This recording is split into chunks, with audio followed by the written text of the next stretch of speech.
खुलुमबाय रायजोफोर, दिनै मोनाबिलिनि खौराङाव फिन खेबसेबाव बयखौ बरायनानै लाग्रोबाय। दासिमनि खौरांफोरा जाबाय, दिनै एबसुआ बिटिसिजों लोगोसे बिटिसि बाहेरनि गोबां दाब दाब जायगाफोराव बिटिआर एकर्डखौ आबुङै मावफुंनांगौनि थाखाय मोनफ्रोमबो जिल्ला मावख'नि लांगोनायाव 2 घन्टा धरना हाबाफारि लादों। जों मिथिगौ, थांनाय 2020 मायथाइनि 27 जानुवारि खालाराव बर'फोरनि थामथि बिटिआर गोरोबथाखौ दुलाराय बर' फरायसा आफाद, खौसेथि बर' सुबुं आफाद, एनडिबि आरो लोगोसे आसाम आरो भारत सोरखार जथायै बिटिआर एकर्डआ जानानै थांदोंमोन, जाय दफानि गेजेरजों गोबांथार दफाफोरा दासिमबो आद्रा जानानै थानायनि थाखाय फिन आद्रा जानायखौ मावफुंजोबनांगौनि दाबिजों एबा मावफुंनांगौनि थाखाय दिनै एबसुआ गोजोनै 2 घन्टा धरना हाबाफारि बानजायदों।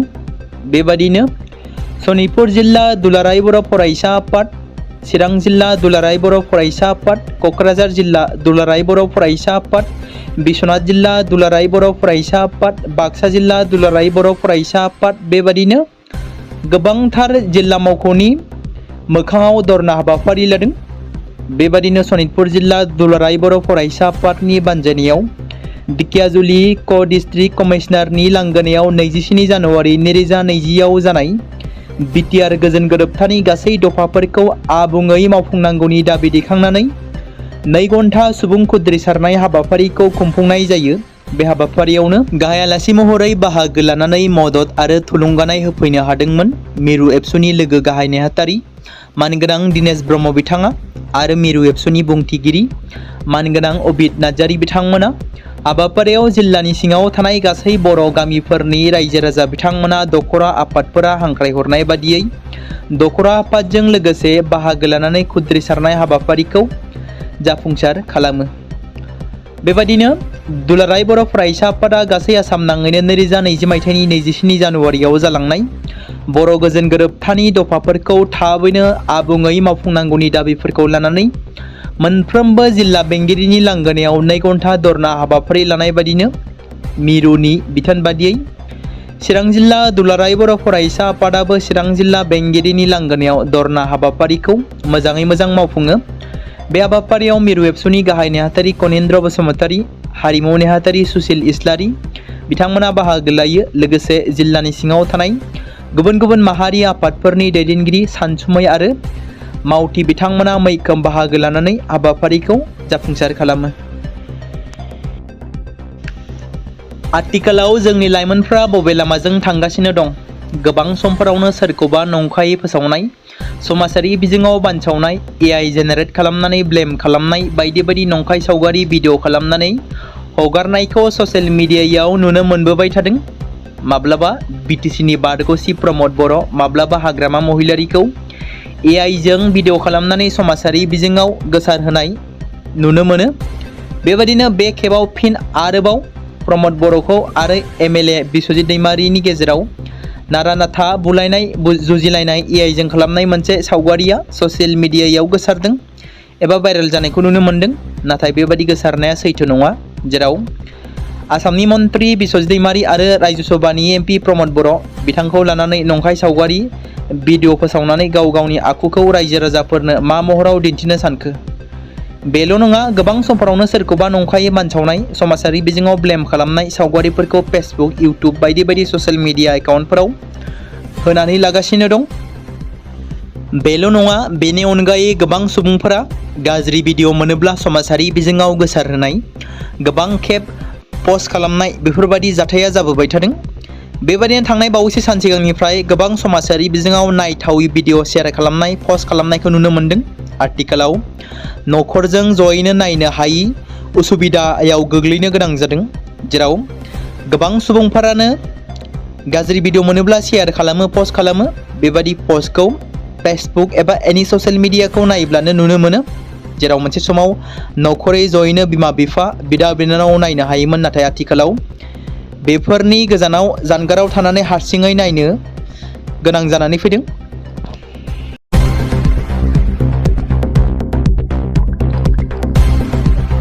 बे समाव मोनसे गोजोनथाव खौरां बाक्सा जिल्लानि बरमायाव थानाय रुरेल एकाडेमिया लानानै फैदों नोंथांमोननि थाखाय मोनसे गोजोनथाव खौरां।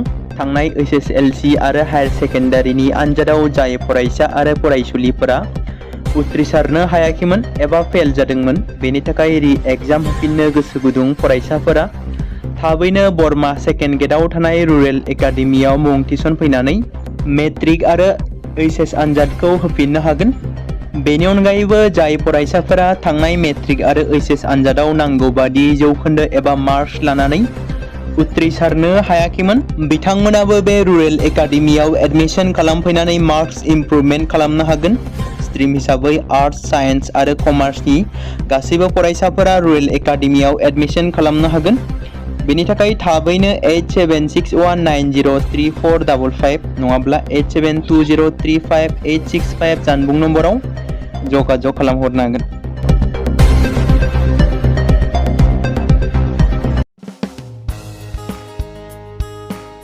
बे समाव मोनसे गोनां फोसावथाय बर' सावथुन नायनानै मोजां मोनग्रा गासै बर' रायजो राजाफोरनि गेजेराव लानानै फैदों मोनसे बर'नि OTT प्लेटफर्म गोनां, जाय प्लेटफर्मनि गेजेरजों नोंथांमोना बर'नि गोदान गोजाम सावथुनफोरखौ नुनो मोनगोन। थांनाय माखासे बोसोर सिगां बर'नि गेजेराव लानानै फैनाय निउबो एप बायदिनो फिन आरोबाव लानानै फैदों बर' रायजो राजाफोरनि थाखाय। बे बाथ्राखौ मख'नाया गोनांदि 2025 मायथाइनि जानुवारि दानाव ओंखारनाय आंगो स्ट्रिम मुंनि मोनसे OTT प्लेटफर्म गोनां निउबो एपनि गेजेरजों नोंथांमोना गोबांथार बर'नि सावथुनफोर जेरै ट्रेजेडि, रमान्टिक, एक्शन आरो कमेडिजों बुंफबनाय सावथुनफोरखौ नुनो मोनगोन। जेरै सनानि नखर, थांखि गैयै समाज, अनसुला आफा, हिर', बिमा बायदि बाजै, अर, थैसाम, वान्टेड, संदान आरो रं नाम्बार बायदि सावथुनफोरा मख'जाथाव। बेफोर सावथुनफोरखौ नायनो थाखाय नोंथांमोना गिबियावनो आंगो स्ट्रिम एपखौ गावनि मबाइलाव थानाय प्ले स्ट'रनिफ्राय डाउनल'ड खालामनानै लोगोसे इनस्टल खालामनानै गावनि मबाइल नाम्बारजों लगइन खालामनानै लाग्रोनांगोन। बेनि उनाव नोंथांमोना गोबांथार नुनो मोनै सावथुनफोरखौ गुगोल पे, फन पे आरो पेटिएमजों रं नाम्बार सावथुनखौ नायनो थाखाय 60 रां आरो संदान सावथुनखौ नायनो थाखाय 80 रां, वान्टेड सावथुनखौ नायनो थाखाय 60 रां, थैसाम सावथुनखौ नायनो थाखाय 60 रां, बेबायदिनो गोबांथार नुनो मोनै सावथुनफोरखौ नायनो थाखाय सुबिदा खालामनानै होदों आंगो स्ट्रिम प्लेटफर्मा। फिन नोंथांमोननि गेजेराव फोरमायबावनो लादों बर' सावथुन नायनानै मोजां मोनग्रा गासै बर' रायजो राजाफोरनि गेजेराव लानानै फैदों मोनसे बर'नि OTT प्लेटफर्म गोनां, जाय प्लेटफर्मनि गेजेरजों नोंथांमोना बर'नि नुनो मोनै सावथुनफोर जेराव गोदान गोजाम सावथुनफोरखौ नुनो मोनगोन। बे बाथ्राखौ मख'नाया गोनांदि 2025 मायथाइनि जानुवारि दानाव दिहुनजानाय आंगो स्ट्रिम मुंनि मोनसे OTT प्लेटफर्म गोनां एपनि गेजेरजों नोंथांमोना गोबांथार बर'नि ट्रेजेडि, रमान्टिक, एक्शन आरो कमेडिजों बुंफबनाय सावथुनफोरखौ नुनो मोनगोन। जेरै रं नाम्बार, संदान, वान्टेड, थैसाम, अर, बिमा बायदि बाजै, हिर', अनसुला आफा, थांखि गैयै समाज, सनानि नखर बायदि बायदि सावथुनफ्रा मख'जाथाव। बेफोर सावथुनफोरखौ नायनो थाखाय नोंथांमोना गिबियावनो आंगो स्ट्रिम एपखौ गावनि मबाइलाव थाखानाय प्ले स्ट'रनिफ्राय इनस्टल खालामनानै गावनि मबाइल नाम्बारजों लगइन खालामखांनायनि उनाव नोंथांमोना गोबांथार नुनो मोनै सावथुनफोरखौ गुगोल पे, फन पे आरो पेटिएमजों रं नाम्बार सावथुनखौ नायनो थाखाय 60 रां, संदान सावथुनखौ नायनो थाखाय 80 रां, वान्टेड सावथुनखौ नायनो थाखाय 60 रां, थैसाम सावथुनखौ नायनो थाखाय 60 रां, बेफोरबायदिनो अर सावथुनखौ नायनो थाखाय 60 रां पे खालामनांगोन। बेबायदिनो गोबांथार नुनो मोनै बर' सावथुनफोरखौ नायनो थाखाय सुबिदा खालामनानै होदों आंगो स्ट्रिम प्लेटफर्मा। बे समाव मोनसे गोजोनथाव खौरां, क'क्राझार जिल्लानि सिङाव थानाय बड'लेण्ड एकाडेमि सिनियर सेकेन्डारि स्कुला लानानै फैदों BTC हालामनि थाखाय मोनसे गोजोनथाव खौरां। 2026 आरो 2027 सोलोंथाइ बोसोरनि थाखाय क'क्राझार तिनिआलिनि हल्टुगाव आउटपस्टआव थानाय बड'लेण्ड एकाडेमि सिनियर सेकेन्डारि स्कुला फार्स्ट इयारनि थाखाय प्रि एडमिशन एबा जेबो बेसेन होनाङालासे मुं थिसननाय आरो फर्म गथायनाया दासान्दि सोलिगासिनो दङ आरो बेनि गेजेराव देग्लायनि मेट्रिक आनजादाव 100आव 75 जौखोन्दोनि गोजौआव जौखोन्दो लानानै उथ्रिसार जानो हानाय साबा फरायसा एबा बिजाथिफोरनि थाखाय आबुङै जेबो बेसेन होनाङालासे मुं थिसननो आरो फरायनो थाखाय खाबु होनाय जादों आरो बेनि अनगायैबो बोसोरै फरायसा आरो फरायसुलिफोरखौ लानानै EBS ट्रिप एबा सोलोंथायारि दावबायनायखौ लानाय जायो। मख'जाथावदि बे बड'लेण्ड एकाडेमि सिनियर सेकेन्डारि स्कुलाव आर्ट्स स्ट्रिमनि थाखाय आयदा हिसाबै इंलिश, ML बड', political science, education, history, economics, advance बड' गासैबो आयदाखौ मोननो हागोन आरो बे सेकेन्डारि स्कुलाव इंराजि आरो बर' बिजोङा थागोन। मोजां सोलोंथाइ लानायनि अनगायैबो बड'लेण्ड एकाडेमि सिनियर सेकेन्डारि स्कुलाव उफ्रा सोलोंथाइ हिसाबै एनभायरनमेन्ट फिल्ड स्टाडि बायदिखौ लानानै सोलोंथाइ लानो हागोन। बेनि अनगायैबो बे फरायसालियाव हौवासा आरो हिन्जावसाफोरनि थाखाय आलादा आलादायै हस्टेलनि खाबुफोर होनाय जादों। बेनि थाखाय नोंथांमोना आबुङै मिथिबावनो थाखाय एबा थोंजोङै फोनांजाब खालामहर 9101488399 जानबुं नम्बराव।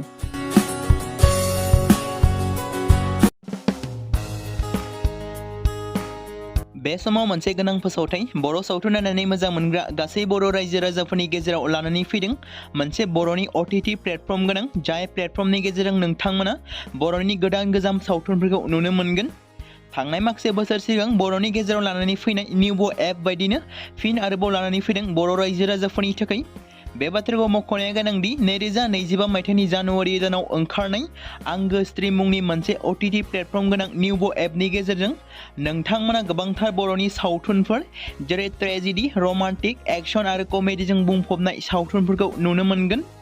जेरै सनानि नखर, थांखि गैयै समाज, अनसुला आफा, हिर', बिमा बायदि बाजै, अर, थैसाम, वान्टेड, संदान आरो रं नाम्बार बायदि सावथुनफोरा मख'जाथाव। बेफोर सावथुनफोरखौ नायनो थाखाय नोंथांमोना गिबियावनो आंगो स्ट्रिम एपखौ गावनि मबाइलाव थानाय प्ले स्ट'रनिफ्राय डाउनल'ड खालामनानै लोगोसे इनस्टल खालामनानै गावनि मबाइल नाम्बारजों लगइन खालामनानै लाग्रोनांगोन। बेनि उनाव नोंथांमोना गोबांथार नुनो मोनै सावथुनफोरखौ गुगोल पे, फन पे आरो पेटिएमजों रं नाम्बार सावथुनखौ नायनो थाखाय 60 रां आरो संदान सावथुनखौ नायनो थाखाय 80 रां, वान्टेड सावथुनखौ नायनो थाखाय 60 रां, थैसाम सावथुनखौ नायनो थाखाय 60 रां बेबायदिनो गोबांथार नुनो मोनै सावथुनफोरखौ नायनो थाखाय सुबिदा खालामनानै होदों आंगो स्ट्रिम प्लेटफर्मा। फिन नोंथांमोननि गेजेराव फोरमायबावनो लादों बर' सावथुन नायनानै मोजां मोनग्रा गासै बर' रायजो राजाफोरनि गेजेराव लानानै फैदों मोनसे बर'नि OTT प्लेटफर्म गोनां, जाय प्लेटफर्मनि गेजेरजों नोंथांमोना बर'नि नुनो मोनै सावथुनफोर जेराव गोदान गोजाम सावथुनफोरखौ नुनो मोनगोन। बे बाथ्राखौ मख'नाया गोनांदि 2025 मायथाइनि जानुवारि दानाव दिहुनजानाय आंगो स्ट्रिम मुंनि मोनसे OTT प्लेटफर्म गोनां एपनि गेजेरजों नोंथांमोना गोबांथार बर'नि ट्रेजेडि, रमान्टिक, एक्शन आरो कमेडिजों बुंफबनाय सावथुनफोरखौ नुनो मोनगोन।